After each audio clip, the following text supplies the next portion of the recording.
It's time for another edition of Dome and Domer. Hey, Irish fans, welcome back to Dome and Domer, the oldest Notre Dame sports podcast on the planet. I'm Mike Sullivan, Notre Dame class of 1990, and joining me today, Mike Brammer from the class of 90 and Ed Jordanek, class of 89. If you came looking for expert analysis on what happened in the game against Texas A&M, this probably is not the podcast for you. But we're Notre Dame fans that are passionate about the Irish, and we need some place to emote and vent, and so we're going to do that for the next 12 to 15 minutes. Well, guys, I got to tell you, didn't think we'd be sitting here at 0-2, and, that was as disappointing an outcome. And we've seen some heartbreak over the years, but that was a really disappointing outcome. Yeah, I mean, I'll say that I have not heard from anybody that was at the game. I'm curious as to the atmosphere. I don't know if you guys heard anything. I assume it was pretty good, but there were a lot of A&M fans. What I heard. Yeah, a lot of A&M fans there. We had, 70 recruits there? I mean, we had probably the biggest recruiting weekend in a long time. The game itself for college football, I'm sure a lot of people enjoyed watching it back and forth like that with a bunch of scores.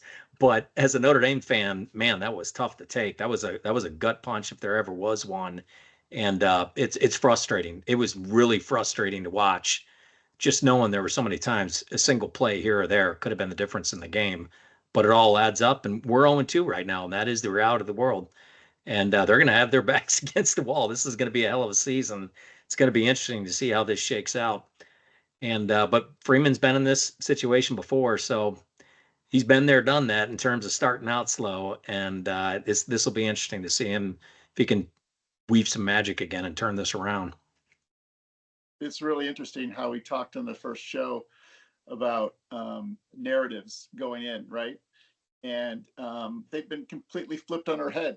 CJ Carr has played well enough to win the first two games, and everybody else has been suboptimal and have racked up a number of sort of mistakes.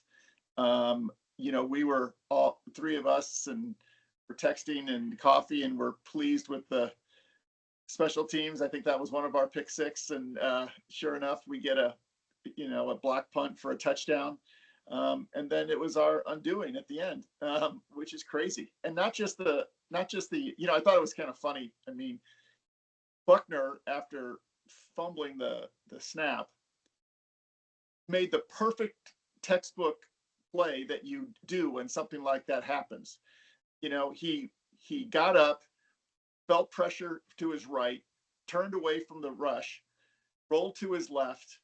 The end, the blocking end, this is a fire drill, right? They practiced, he peeled off to the left, but then he's Tyler Buckner, so he overthrew him by 20 yards, and then there's also, it's easy to forget, they didn't defend the kickoff after they took the lead. I mean, this team has not made the play at the crucial time, and it has cost them 2 games. And they are going to be on the outside looking in. Freeman's been able to keep guys from getting selfish. He's been able to keep guys from mailing it in. I think we'll probably see a lot of young guys play the rest of the year, even more so than we thought we would. But they have some serious issues on the defensive side of the ball, and I don't know what the answers are. I mean, all right, let's jump back into let's take a look at the pick six and kind of just go through how those things impacted the game. So in some ways, none of it matters, right? Great, right? CJ Carr got his vertical touchdown pass. Now, ultimately, long-term development of the offense.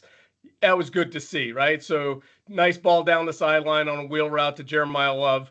That was good to see. We're obvious, he threw for near 290, 295, something like that. So we're getting production out of the passing game. All that's good to see. So that was one of our pick six. The special teams play. Now, to me, what's interesting about that is, it's not Marty Biaggi being some wizard. It sure looked like a little bit of just a breakdown misassignment on A&M's part. Guy comes free, right? So, but the fundamentals, I loved the fundamentals of how we blocked the kick, right? Great technique in blocking the punt. Yeah, it didn't touch the punter. I mean, just went No, right it's by him. really just the way Yeah, you his teach angle it, was and I'm perfect. sure they drill it. And then we had we pinned them deep on a well executed punt. Great fundamentals, and then fundamentals, Ed, as you said, right? Just the simplest thing in the world, and we don't execute. And broadly speaking, I agree with you. Like this team through 2 games, and it's only 2 games, and there's a long way to go yet, so I don't want to get ahead of ourselves. But through 2 games, just haven't been able to execute consistently throughout the game. It looks good at times, but at key Yeah. times there's breakdowns that result in big plays for the opposition. Okay, so vertical passing, we got special teams made a big play. Yep. We thought we would get 2 turnovers, and I thought it would be Marcel Reed. Came up one short, and so we didn't get that. Malachi Fields, what do you guys think? I think he had a had good game. a little bit of a breakout game. Yeah. Hard to say that in a loss, but He had a bad drop too.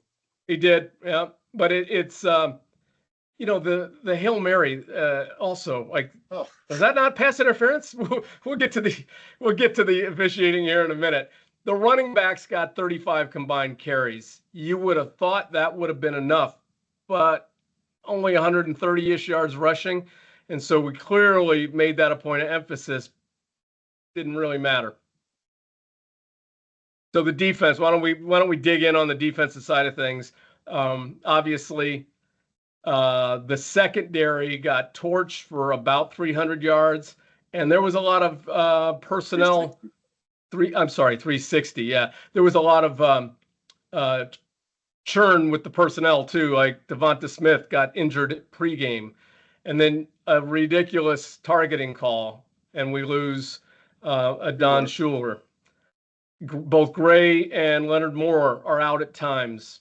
That was all what that. was the explanation on that targeting call, by the way? Because usually they have a press conference and there'll be discussion points that the refs will say, all right, hey, look, here's why we called that. I'm curious. I didn't see that anywhere. Did anybody see that? Like, what was the rule on that call? Like, okay, you lowered your head, you hit him below the shoulders. So what exactly does he do on that he should have done? I can't understand that call. I really can't. Yeah, I mean, it's just that was a big moment in the game, and to lose Adon Schuler of all people, it's pretty obvious that losing Kaiser, losing Howard Cross, losing Mills, these guys up the middle that were stout for us last year. Xavier Watts, take those Watts, 4 guys, yeah, not in the right. We're feeling it. I think. and all of a sudden now we just don't have guys that have replaced them at each position like that, and we're struggling at least at the moment. I think we feel like we got that kind of talent, but man, they're just not executing at all. And the tackling has just been horrible. And unfortunately, it's on video. You can't, you hate to see that thing get replayed and replayed and replayed. But man, what a horrible job coming up on that, just lowering your head, not even doing anything with your arms. And on the 86-yard touchdown pass you're talking about, that was just terrible. Kind of just a whiff. I mean, it's just one of those things. That's a perfect example of what we were talking about last week. This kind of overused phrase about complementary football, right? You get this block. You have this momentum. You have the crowd on your side, and then you give up this, crazy explosive 86-yard.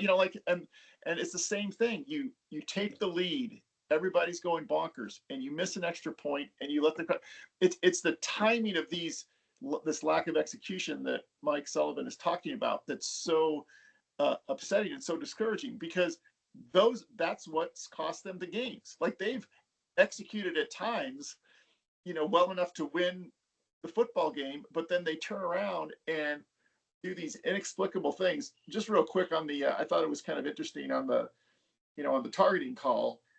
I think it was the flip side of the end of the game, whereas Reese stayed down, and then suddenly they're reviewing it for targeting, right? Yeah. These referees, that's it, and then at the end of the game, Heinisch gets up so quickly from being tackled that they don't call holding, which was, as bad a hold. I mean, let's face it, they don't call holding anymore, except if you clothesline somebody and get them around the neck, right? or if you tackle somebody like that guy did. But those are the two. But that was one of those. Like that wasn't kind of like a little jersey tug or a little a little body wrestle or whatever. That was one that they called.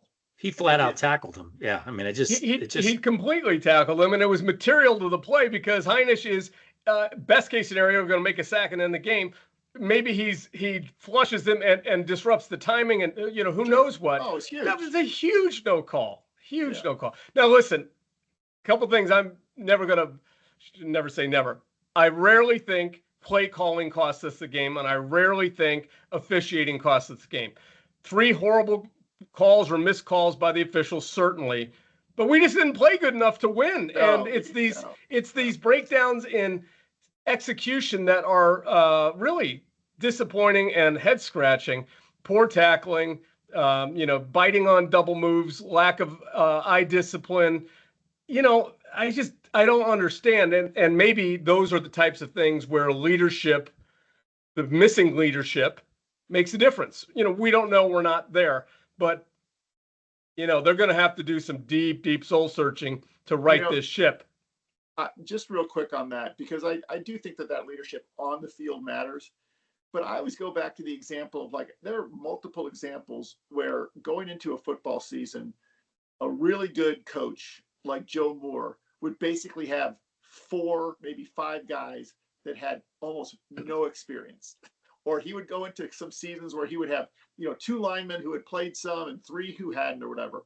Or there's been other position groups or other years where, and the leadership comes from the coordinator or the position coach, and those guys gel quickly, and you've got a really good, strong unit. So we've seen the flip side of that coin. Like, we've seen situations where there's been certain position groups or sides of the ball that we thought were going to be weak links that turned out to be a strength of the team. What's so discouraging about this is we're seeing what we perceive to be strengths of the team turning out to be weak links.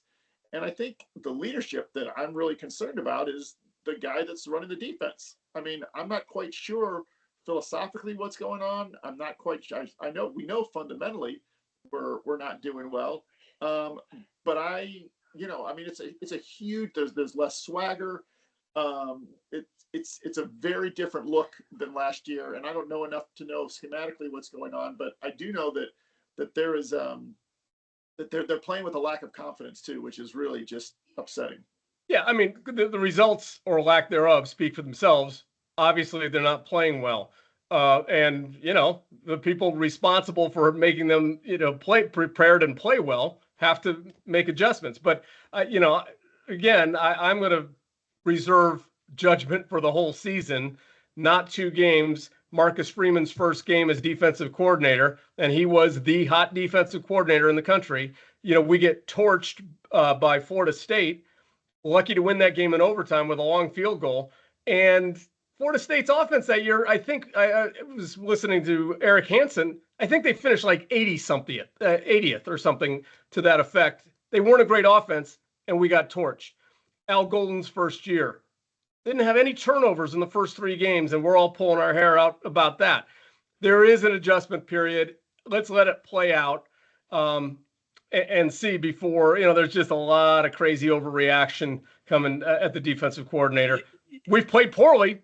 They got to own that, but I just think let's be a little more It's measured. definitely early. I would agree with you there 100%. But I think the other thing, though, is, and both sides of the ball for this, is the lack of plays. We just aren't making plays in big moments. But even some of the more frustrating stuff, the stuff that you pull your hair out on, are just the normal plays. Some of those that we're not making, that the throw to Faison that he dropped, where it was a little bit low, but that's a ball He's you got got to catch. and that's a huge moment in the game. I mean, that we were about to put our foot on the pedal, and you just drop a ball like that, and Bram, it was a first down play early in the early in the game, in the first quarter. It's a first down play. It wasn't that critical. Now, you and I were talking about it. We didn't get that. We turned the ball over that series. What bothered me about it was it puts us at 2nd and 10. We run Love. He gets, 8.5, 9 yards. And then we get stoned on 3rd down and have to punt it. And, so which is the bigger play there, getting stoned on 3rd down and 1, or the drop ball on first down. I didn't like the drop ball. It would have put us ahead of the chains, not behind the chains. It was ahead. Yeah, we would have. Right. Right. But it's hard to say that was a critical play in the game. But little mistakes like we're talking about here always bite you in the butt, over the course of a game. We're making too many of those kinds of plays. Too many of those, right. Eddie, I'm with you. I have no idea why, right? But they're going to have, whether it's leadership of guys, coaches have to maybe take a different approach. This is one of the things I think we love about college football is it's really a different team every year. Guys aren't under contract. You have new faces and, how they gel in their role, how they gel as a unit, all those things sometimes don't quite line up the way we want them to early in the year. I'm not going to, hit the panic button just yet. We're getting close, but I think 10-2 is still right there for us. They're going to have to get better. We're going to have to get better. What did you guys think of, Blackledge make, and I don't know how to interpret it. Blackledge made the remark about, we had just pinned them deep and, Faison had a nice punt return and we scored, right? And then we were in the same situation and we decided to go for it at midfield, and, what do we have? Like 8 tackles for losses, and Love gets stuffed. So they get, the field flips. And I don't know, like if that's Freeman. I just didn't quite understand that. I found myself agreeing with Blackledge, and maybe that's just because of the way that it turned out. But, boy, I like kicking it there, Eddie. I tend to be more philosophically conservative in those things, and I know they have the analytics and all that. Maybe sometimes he's going on feel. For me, I like punting it deep and making them go the long way. Making them go the whole distance. Right. I mean, the play call itself, though, I mean, not necessarily the play call, but the play design, let's call it. So you've got Carr out wide, okay? Clearly, he's not going to lead a block or anything like that. And his guy makes the tackle. And he comes off of him early. And it would have been nice if Love had the option to just toss it over his head. That would have gone for 25 yards. But it just for him to be wide like that and have that guy be free and come and make the tackle. I mean, that's I don't know. It was frustrating to see that. And it is what it is. The play didn't work. Had it worked, we'd all be excited. But it's just frustrating to sit there and see us not get 4th and 1 going wide, and that guy makes that play. And that was big in the game. Obviously that was after the Miami game, I think we were a little surprised about how many design runs were called for Carr. Were there any called for him Saturday night? I don't think recall. He ran. No, yeah, I don't think so. Not one. No, yeah. And now he should have ran it on the interception. He should have just take off. Right. But again, some of that is, I would think, the game plan is dictated by how Miami aligns and plays certain looks that we're giving them. And so that play might be there against Miami, and it might not be there against A&M. So I don't know. Yeah. But you're right. There weren't any designed runs. Right. And if you talk to coaches, they like to say, well, we got to do what we have to impose our will and all that kind of stuff. In other words, they don't like to say like, oh, we're just going to, do what, every single time we're going to do what the defense, I mean, there's got to be times where, the play call is, a quarterback draw. There's got to be times in every game where that makes sense, where that is, a viable option. I was just surprised on some of those, on like that particular instance. Like, I just don't understand why Carr's on the field if you're going to run the Wildcat. Like, get an extra guy in there. Aeneas Williams is like in a witness protection program. He was we were all complaining last year. Why is Aeneas Williams on the field on 3rd down? What's Denbrock doing? Why doesn't he have Love or Price out there? Well, our 3rd down conversion rate last year and 4th down was pretty freaking good. A lot of that was Riley Leonard, but Aeneas Williams made a lot of plays on 3rd down. He got a lot of tough yards. He got cut a lot. I think he's been hurt though. I think part of that is his health. I think he's been hurt. I could be wrong about that, but I heard he wears number 22 now, and I saw him on the field a couple times on yeah, but I think he's banged up or something. He could be limited in practice, and so he's not getting reps in the game. But Eddie, to my knowledge, you leave Carr in there or a quarterback in there so that you're not personnel wise triggering the defense to match your personnel. Like if you take Carr out, they are going to They're going to change come their with an extra personnel backup. package a Yep. little bit to match up because Yep. they know we're not throwing the ball in that situation. So that's why a true wildcat leaves the quarterback in. But Now, wait a second. They know we're not throwing the ball. Okay, how does the percentage of us throwing the ball go down by putting the quarterback on the split out as a wide receiver? it's personnel It's the groupings. matchup, personnel If they matchup. see the quarterback out, they're going to match their defensive personnel in a way that they can't do when we have, 11 personnel in the huddle. They're going to match that in their huddle. If you take Carr out, they're going to match that in a different way. So No, I I think understand, that's why but they probably do that. right. No, I guess I understand that. I'm just thinking, like, why wouldn't you get another guy in the box to get another hat on a hat that knows Lead what the hell they're block. doing? Yeah. And because they probably send out their weakest link out there on Carr, because they have to have somebody guarded, or they have Yeah. to have somebody at least out there to But he didn't if even you- if he you didn't even saw- guard if you Carr watch- though. That's the if you point. watch that play, the guy that was on Carr split Yeah, wide. He made Makes the tackle. Yeah, he I mean, leaves he just, Carr, he just gives flips it right up. in. Yeah. Yeah. Yeah. I'd have to go back and watch it. I'm guessing the play's not designed to go that way with CJ Carr blocking the edge. I think he bounced it. It's probably inside zone or something, and he probably and bounced went it out. back.